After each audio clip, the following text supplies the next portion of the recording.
Hello friends, I welcome you on Valmiki Vidyapeeth. This is a new channel made for those students who are preparing day and night for their competitive examinations like Union Public Service Commission, State Public Service Commission and other one-day exams like SSC, Railway, Banking.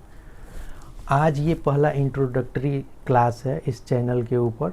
तो आज हम परीक्षाओं के बारे में बात करेंगे कि कितनी तरह की परीक्षाएं होती हैं, परीक्षाओं को किस तरह से डिवाइड किया गया है। भारत में 4 तरीके से जितने भी परीक्षाएं होती हैं तो उनको 4 ग्रुप में डिवाइड किया गया है। Group A, group B, group C, group D. Group A में अभी हम सेंट्रल लेवल पे बात कर रहे हैं। तो ग्रुप ए की सर्विसेज की जो एग्ज़ाम्स होते हैं वो यूपीएससी के द्वारा कराई जाती है। यूपीएससी में हर साल 1000 के आसपास में वैकेंसी जाती हैं और 23-24 पदों के लिए इनकी परीक्षाएं होती हैं, जिसमें से 3 जो पद होते हैं वो ऑल इंडिया सर्विस के अंडर आते हैं। ऑल इंडिया सर्विसेज के अंडर आते हैं। ऑल इंडिया सर्विसेज में आईएएस, आईपीएस और इंडियन फॉरेस्ट सर्विस के पदों पे भर्ती होती है। ऑल इंडिया सर्विस का मतलब ये होता है कि केंद्र सरकार इनको अपॉइंट करती है और इनको सेवा राज्य सरकारों में देना होता है। सैलरी इनका राज्य के कंसोलिडेटेड फंड ऑफ स्टेट से जाता है, लेकिन इनको अपने पूरे सेवा काल के दौरान अपनी कुछ सर्विसेज के पोर्शन को सेंट्रल गवर्नमेंट में भी देना होता है। बाकी जो पोस्ट्स होते हैं वो रेलवे, डिफेंस और बाकी सब जगहों पे फिल किए जाते हैं ग्रुप ए में। Group B, group C, group D के लिए पेरेंट ऑर्गेनाइजेशन एसएससी है सेंट्रल गवर्नमेंट में, जो ग्रेजुएट लेवल पे सीजीएल का एग्ज़ाम कंडक्ट कराती है। 10+2 लेवल पे, इंटर लेवल पे सीएचएसएल और 10th लेवल पे एमटीएस का एग्ज़ाम्स कंडक्ट कराती है। एसएससी, स्टाफ सिलेक्शन कमीशन, ये पेरेंट ऑर्गेनाइजेशन है और डे टू डे एडमिनिस्ट्रेशन को, भारत सरकार के एडमिनिस्ट्रेशन को चलाने के लिए मिनिस्ट्रीज में जितने भी पोस्ट होते हैं इस एसएससी से भरे जाते हैं। राज्य सरकारों में ग्रुप ए के जो सर्विसेज होते हैं उनको कंडक्ट कराने के लिए वहाँ के लोक सेवा आयोग, public service commission, state public service commission से फिल की जाती हैं। और हर एक राज्य के एसएससी जो होते हैं, स्टाफ सिलेक्शन कमीशन, जैसे Uttar Pradesh staff selection commission, Bihar staff selection commission, Jharkhand staff selection commission, वहाँ के ग्रेजुएट 10+2 और 10th लेवल के एग्ज़ाम्स को, क्लर्कियल लेवल के पोस्ट्स को फिल करते हैं। अब हम आते हैं कि कोर सेक्टर क्या है एग्ज़ाम्स में, जहाँ से सबसे ज़्यादा क्वेश्चंस पूछे जाते हैं। कोर सेक्टर को समझे बिना आप फोकस नहीं कर पाएंगे कि कौन से सब्जेक्ट पे सबसे ज़्यादा ध्यान दिया जाना चाहिए, किस पे टाइम थोड़ा सा कम दिया जाना चाहिए, करेंट अफेयर का कितना महत्व है। जैसे हम एक एग्जांपल लेते हैं कि कोई भी एग्ज़ाम 100 नंबर का अगर होता है तो करेंट अफेयर का इसमें वेटेज 25 से 30 क्वेश्चंस का होता है। 25 से 30 क्वेश्चंस करेंट अफेयर के पूछे जाते हैं। साइंस से 15 से 20 क्वेश्चंस पूछे जाते हैं। अगर आप 6 to 10th एनसीईआरटी साइंस का पढ़ाई किए हुए हैं तो आपको 15 क्वेश्चन बनाने में ईजिली बना सकते हैं। इसमें 15 क्वेश्चन पे पहुंचने में आपको कोई दिक्कत नहीं होगी। लेकिन अगर आप उससे ज़्यादा क्वेश्चंस बनाना चाहते हैं तो मॉक टेस्ट और टेस्ट सीरीज के माध्यम से इसमें स्कोर अच्छे से बढ़ाया जा सकता है। ज्योग्राफी से 15 से 20 क्वेश्चंस पूछे जाते हैं। इंडिया में कोई भी एग्ज़ाम होता है तो पैटर्न लगभग यही होता है। इंडियन पॉलिटी से 12 से 15 क्वेश्चंस पूछे जाते हैं। हिस्ट्री में 3 पार्ट होता है। सबसे मॉडर्न हिस्ट्री से सबसे ज़्यादा क्वेश्चंस 10 से 12 क्वेश्चंस पूछे जाते हैं।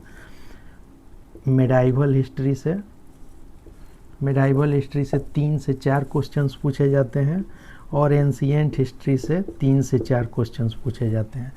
तो पढ़ाई करने के टाइम में सबसे ज़्यादा वेटेज मॉडर्न हिस्ट्री को दिया जाना चाहिए। एंशिएंट हिस्ट्री में हड़प्पा, बुद्धिज़्म, जैनिज़्म से सबसे ज़्यादा क्वेश्चंस पूछे जाते हैं। मिडाइवल हिस्ट्री में दिल्ली सल्तनत और मुग़ल, इन 2 टॉपिक से सबसे ज़्यादा क्वेश्चन पूछे जाते हैं। कुछ क्वेश्चंस एंशिएंट और मिडाइवल हिस्ट्री के पार्ट को पढ़ने के टाइम में आर्ट एंड कल्चर से भी निकाल के क्वेश्चंस पूछे जाते हैं। मॉडर्न हिस्ट्री पूरा ब्रिटिश इंडिया पे बेस्ड है।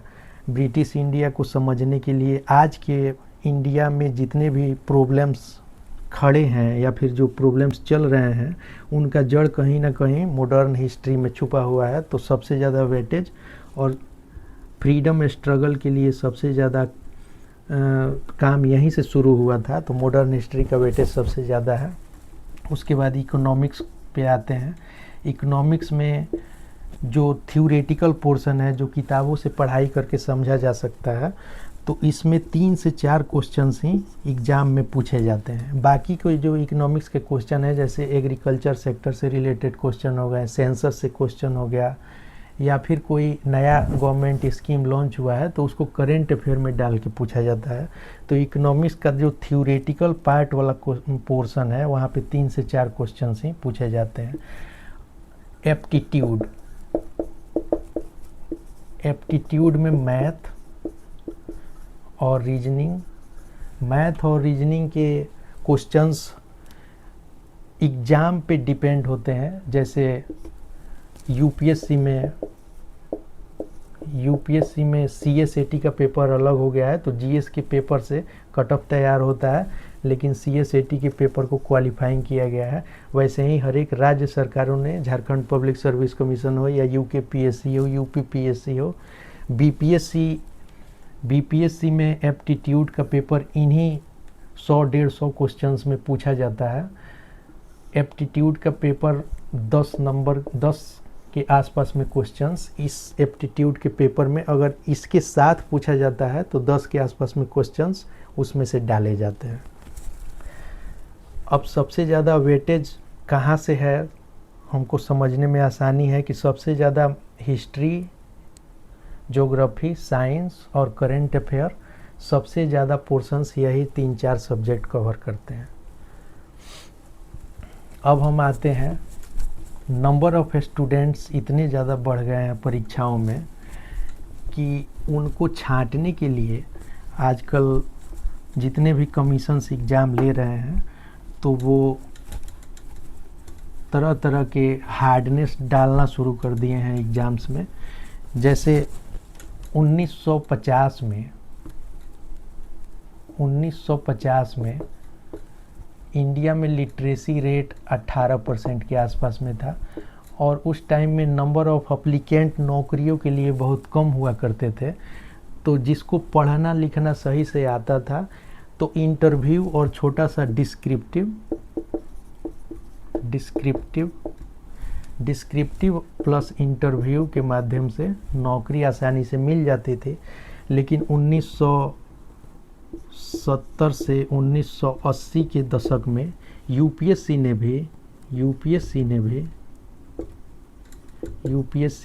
रेलवे, एसएससी, इन सारे परीक्षाओं ने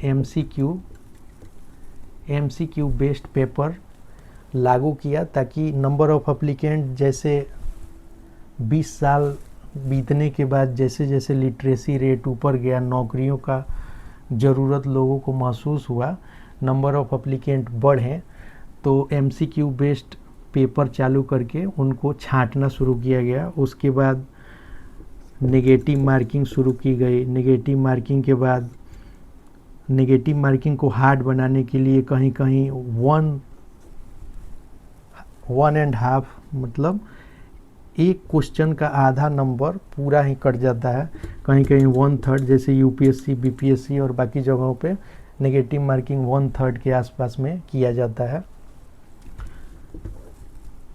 सीएसएटी के पेपर को, सिविल सर्विसेज एप्टीट्यूड टेस्ट के पेपर को यूपीएससी ने भी लागू किया धीरे धीरे 2011 में, और धीरे धीरे बाकी स्टेट के सर्विसेज में भी इसको लागू किया गया। ये भी हार्डनेस को बढ़ाता है और छंटनी की प्रक्रिया को और मजबूत करता है। तो आजकल के जो एग्ज़ाम्स हैं उसमें आपको रिजल्ट लाना है तो speed plus accuracy, speed plus accuracy दोनों होना चाहिए। आपको जो टॉपिक पढ़ रहे हो वो एकदम पूरा याद होना चाहिए, और बाकी का काम जैसे कि हार्डनेस बढ़ाने में एक काम और कर रहा है कि ऑप्शन को मिक्स करके पूछा जा रहा है, ए बी सी, या फिर two of them, more than one of. कहीं कहीं ई ऑप्शन लागू किया गया था, जैसे बीपीएससी में पहले ई ऑप्शन लागू किया गया था, इनमें से कोई नहीं या इनमें से एक से ज़्यादा, तो ये और टफनेस को बढ़ाता है। वहाँ पे आप जानते हुए भी गलत करके आ जाते हैं। तो इन सब चीज़ों से बचने के लिए पूरा आपको डिटेल में पढ़ाई करना पड़ता है। डिटेल में पढ़ाई नहीं करने पे आप सिर्फ उन्हीं क्वेश्चंस को बना पाएंगे जो बाकी बच्चे बना के आ रहे हैं, लेकिन उसको बनाने से आप उस लेवल पर तो पहुंच ही जाएंगे जहां से रिजल्ट 4-5 क्वेश्चंस आप ऊपर अगर जाते हैं तो वहां पे आपका रिजल्ट बन जाएगा। लेकिन अगर आप यहीं रुक जाते हैं तो यहाँ पे आपको रिजल्ट नहीं बनेगा।